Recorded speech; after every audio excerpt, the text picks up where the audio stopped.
Hello, my name is Michael Armo, and I'm here to present to you the in-depth focus of the anime and manga industry and what I like about it, seeing that is one of my major hobbies. So, my presentation is going to include contents which involve what is manga and anime, a brief history, there is an anime, major genres, anime today in the United States, anime for newcomers, advantages and disadvantages of anime, and I'm going to wrap up the presentation with a conclusion. So, what is manga and anime? Manga is a comic form art which artists, or you could call them mangakas, draw and release with the help of editorial review weekly or monthly. As for anime, anime is what various studios animate from the manga chapters to create either weekly episodes, movies, or seasonal anime. The anime fillers that's under the anime studios, and they're basically the manga diverted stories by anime studios used to widen the time gap in case the anime starts catching up to the manga. So to go into a brief history about anime, it basically started in the early 1990s in Japan, and it's evolved in so many ways than it was back then. It was actually the 1963's Astro Boy created by Osamu Tezuka under the studio Mushi Production that actually set the standards for anime studios operating in that era. So this is a list of the anime studios that were operating back in the 1960s.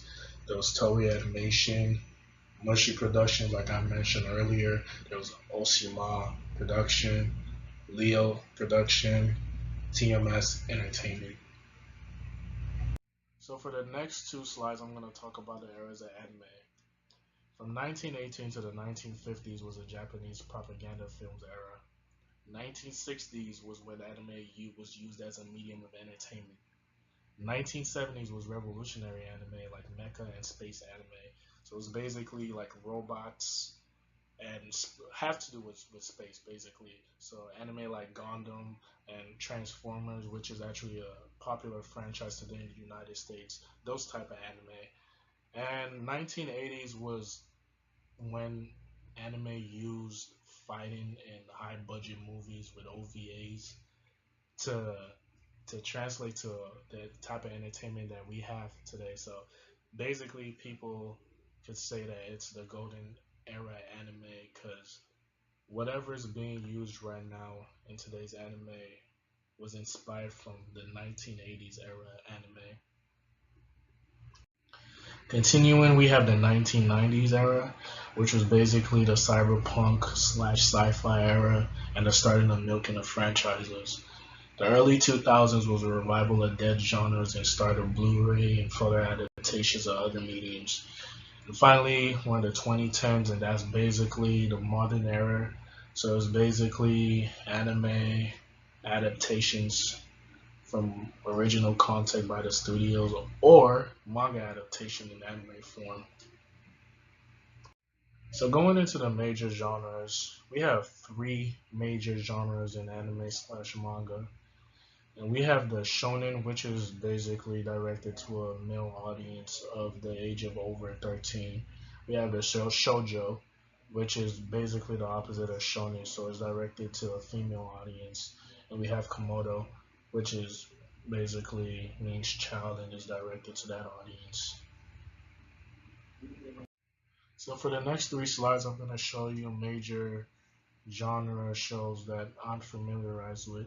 So we have the shonen to start off with, and we have One Piece, which is actually my favorite. We have Dragon Ball Z, we have Naruto, we have Bleach, and we have Fairy Tail. As for shoujo, what I'm familiarized with are Sailor Moon, Tokyo Mew Mew. When it was brought to the United States, it was called Mew Mew Power. We have Winx, and we have Witch. Lastly, we have Komodo, which is, like I said earlier, directed to kids. And some of them actually aired on Cartoon Network back when I was a kid. So the ones I remember are Hamtaro and Pokemon, which is still actually going on today on those networks. So anime today in the United States. The booming industry has led to Japanese art influenced cartoons in the United States. more licensing for the English voiceovers for various anime and features on major streaming sites. So I'll get into these points in the later slides.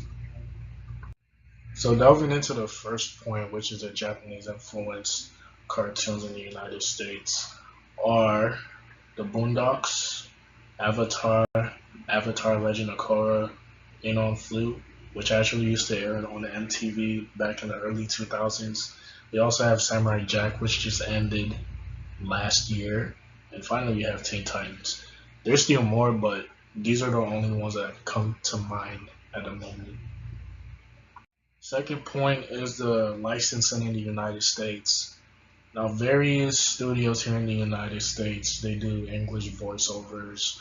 Some studios, they decide to release the anime while the Japanese counterpart is being released simultaneously. They do it in within 2 weeks. They could do it in a month.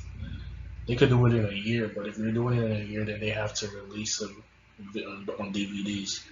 So popular anime that has an English voice that are still ongoing and or done are Dragon Ball Z, Naruto, Bleach, and One Piece. Now, going into the notable English dub studios in the United States, we have Funimation Entertainment, which is known for One Piece and Dragon Ball Z.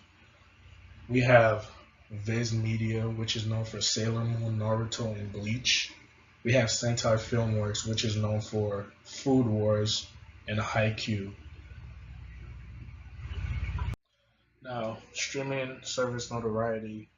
Major streaming services that include anime or anime part of their features are Netflix, Crunchyroll, Funimation Now, and Amazon Video.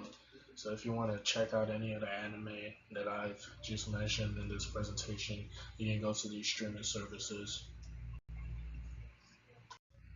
Now, when it comes to newcomers for anime, you have to know that age is not an issue. Like I mentioned before, there are anime for different ages, so age is not an issue. And one thing you should know is that you look for a genre that you're into.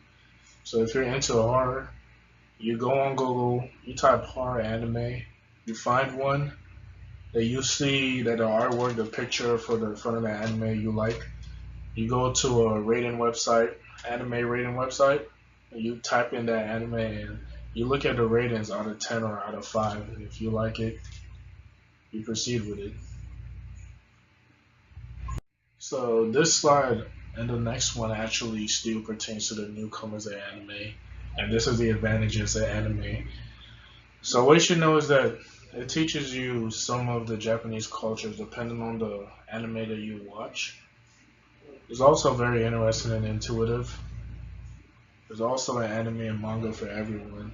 Any genre, movie you like, you can find an anime version of it, basically. And finally, there are hidden messages that I find interesting while I'm decoding. Going into the disadvantages of anime, for the first point, you have to know that anime might do a terrible job at adapting your favorite manga to save money. Second point is that because of merchandising issues, some anime might not have a second season. So basically, you have to support the anime that you love in order for them to come up with a second season. Because the first and second point, they relate kind of because animating is really expensive and they don't pay their animators that much in Japan. So support the anime that you like and it will come up with more and more seasons in the future. Third one is that it's actually damaging health-wise to the mangaka or artist, if you want to say, that release the chapters each week. So you have mangakas that release chapters monthly, weekly, yearly sometimes, like I said earlier. So it actually damages the health. Imagine drawing a 14 to 20 page chapter each week. Some artists are bound to have health issues or go on hiatuses till further notice. And finally, we have what happened in the early 2000s. that a lot of people don't really talk about, which are the terrible English voice actors in second-rate studios, and even the major studios which have evolved today. But back then, the voice acting was pretty terrible. So you have today the second-rate studios that are English voice dubbing some anime today, and it's actually a disadvantage because if you watch the anime in the subtitled version and you're waiting for the English version to come out and it's licensed by a second rate anime studio, sorry, a second rate English voiceover studio, and they have poor acting skills, you're not going to enjoy it and you're not going to want to support it. So, conclusion of this presentation, I'm just going to talk about a few points which I spoke about earlier, which newcomers to have to understand. Is that whether watching anime or reading a manga is really up to you. If you want to watch the anime, you go right ahead. If you want to read the manga, which will involve spoilers from the anime, because the manga has to be ahead, it's really up to you. Second one is for seasonal and weekly anime, which involves manga adaptation. The manga has to be ahead. Like I said earlier, if you're willing, if you're a seasonal anime watcher and your anime that you've chosen involves seasons, like second season, third season each year, you have to be prepared to wait so the manga can be way ahead and the animators can have more material to animate. Now, if it's weekly, you have to be prepared for bad animation and fillers if the anime is catching up to the manga. And finally, it's important to support the anime industry so you could get a second season of your favorite anime. So, how do you support the anime that you like? It includes buying their merchandise, buying their DVDs, and streaming on legal websites, not illegal websites. Thank you.